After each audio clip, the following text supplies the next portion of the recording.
সৰ্বপ্ৰথমে আজি আমাৰ লখিমপুৰ জিলা মহিলা কংগ্ৰেস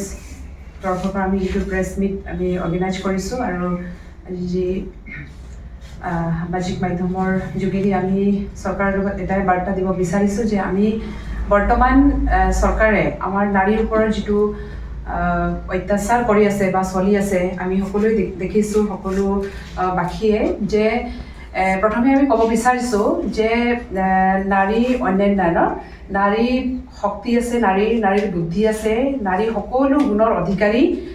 হ'ব পৰা সকলো গুণ আছে কিন্তু আজি তাৰিখত আমি দেখা পাইছোঁ আমাৰ যি বিজেপি চৰকাৰে যিটো ৰানিং চৰকাৰে মহিলাৰ ওপৰত যিটো সম অধিকাৰ যিটো কথা কৈছিলে সকলো মানে 50% তেওঁলোকে অধিকাৰ পাব বুলি কৈছিলে কিন্তু আজি তাৰিখত আমি অধিকাৰটো দূৰৰ কথা কিন্তু নাৰীৰ ওপৰত যিটো অত্যাচাৰ চলাই আছে তাৰ কাৰণে আমি আজি এই প্ৰেছ মিটৰ যোগেদি আমি চৰকাৰক ইয়াৰ পৰা আমি ধিক্কাৰ জনাব বিচাৰিছোঁ বিশেষকৈ আজি আমি গম পাইছোঁ যে আমাৰ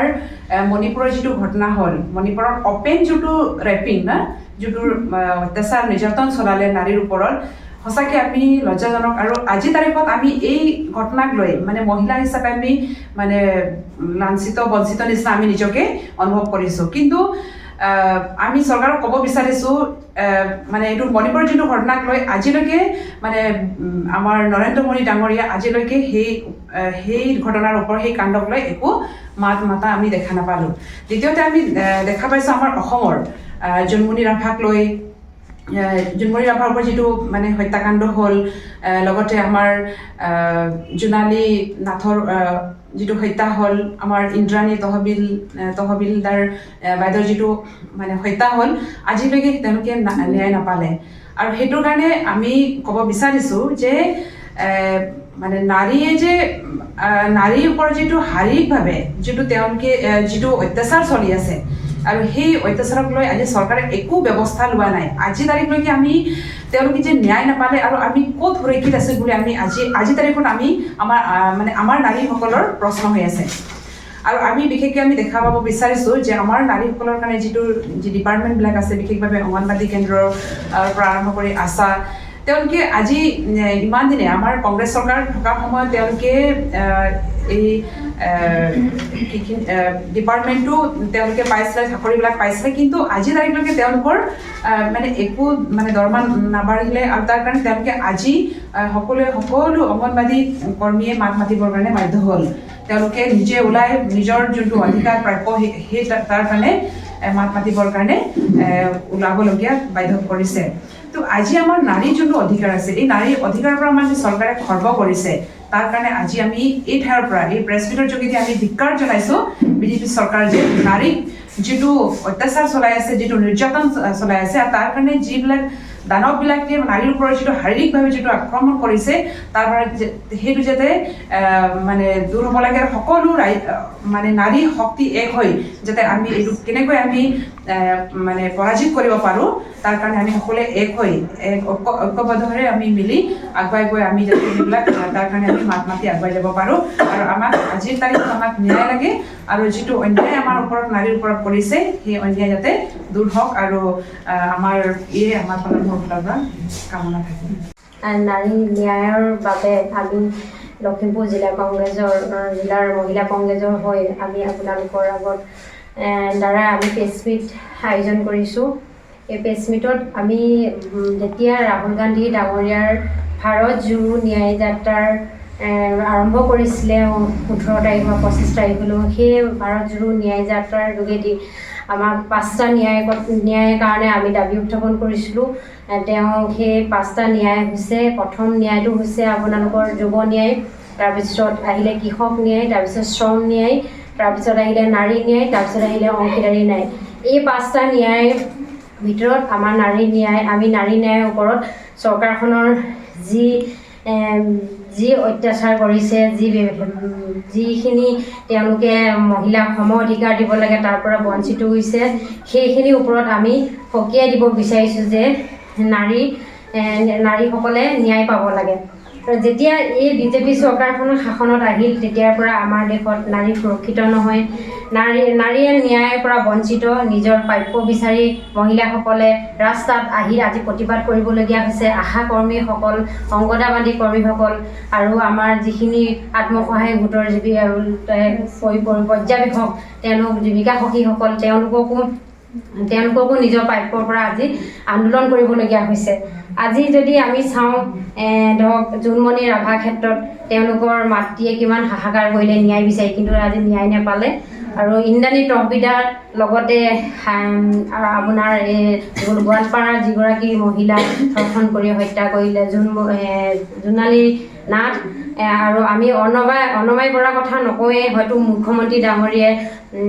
প্ৰত্যেক ইলেকশ্যনৰ সময়ত অনমাই বৰা ন্যায় কথা কৈ তেওঁলোকে ইলেকশ্যনত মহিলাসকলৰ পৰা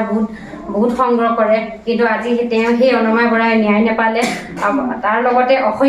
ইয়াৰ উপৰিও অসংখ্য যি আছে যিবোৰ আমি মুঠতে আজি কৈ শেষ কৰিব নোৱাৰোঁ। গতিকে যিহেতু শেষত মই এটা কথাই ক'ব বিচাৰিছোঁ, আজি এই চৰকাৰখনে বেটী পঢ়াও বেটী বচাও বুলি যি শ্লোগান দি নানান ধৰণৰ অত্যাচাৰ কৰিছে। আজি মূল্য বৃদ্ধিকে আদি কৰি যিখিনি মানে আমাৰ মহিলাৰ ওপৰত মানে ন্যায় দিয়া নাই, গতিকে এই সকলোবোৰ ন্যায় পাবৰ কাৰণে আমি আজি মহিলা জিলা কংগ্ৰেছৰ ফালৰ পৰা আমি চৰকাৰখনক অনুৰোধ জনাইছোঁ যে মহিলাক ন্যায় দিয়ক। শেষত আমি এটা কথা ক'ব বিচাৰিছোঁ, আপোনালোকে চৰকাৰী তথ্য যদি চাব বিচাৰে, যিখন মানে ছেক্সুৱেল অফেন্সৰ যোগেদি 1/1/2023 তাৰিখৰ পৰা আমাৰ 31/12/2023 তাৰিখলৈকে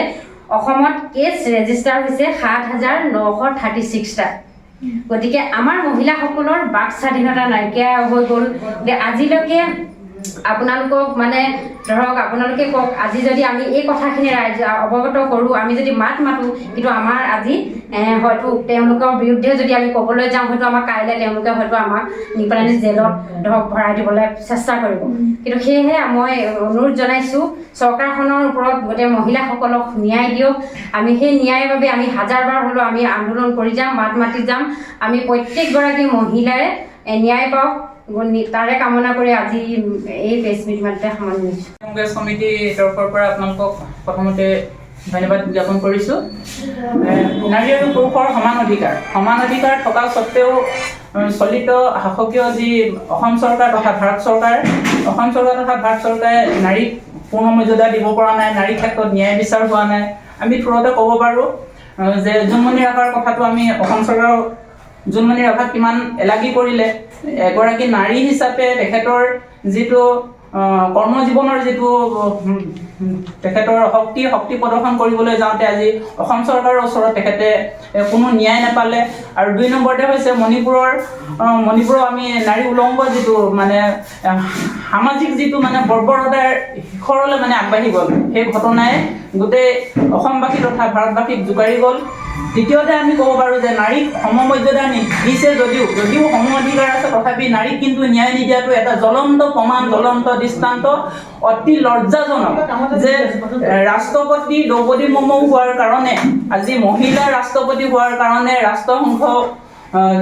উন্মোচনৰ সময়ত যাৰ কাৰণে মহিলাক সেৱা জ্ঞান কৰাৰ কাৰণে ভাৰতৰ ৰাষ্ট্ৰপতিগৰাকীক তালৈ নিমন্ত্ৰণ নজনালে। গতিকে আমি ক'ব পাৰোঁ যে অসম চৰকাৰ তথা ভাৰত চৰকাৰে নাৰী জাতিক কোনো প্ৰকাৰে ন্যায় চকুৰে চোৱা নাই। গতিকে আমি এই মঞ্চৰ পৰা আমি তেখেতলোকক সকীয়াই দিব বিচাৰিছোঁ যে সম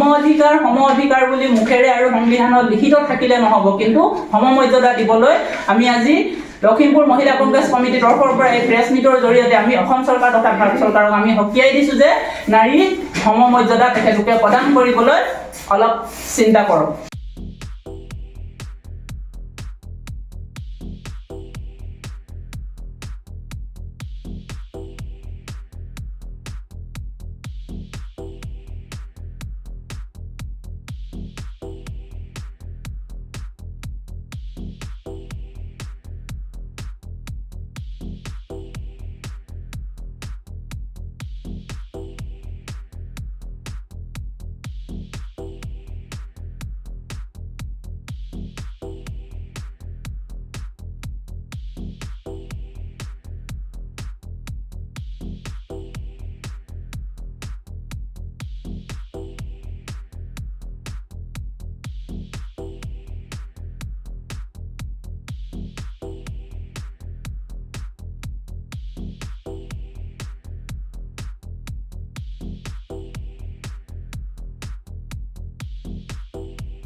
অসমবাসী তথা ডিমৰীয়াবাসীৰ বাবে সুখবৰ।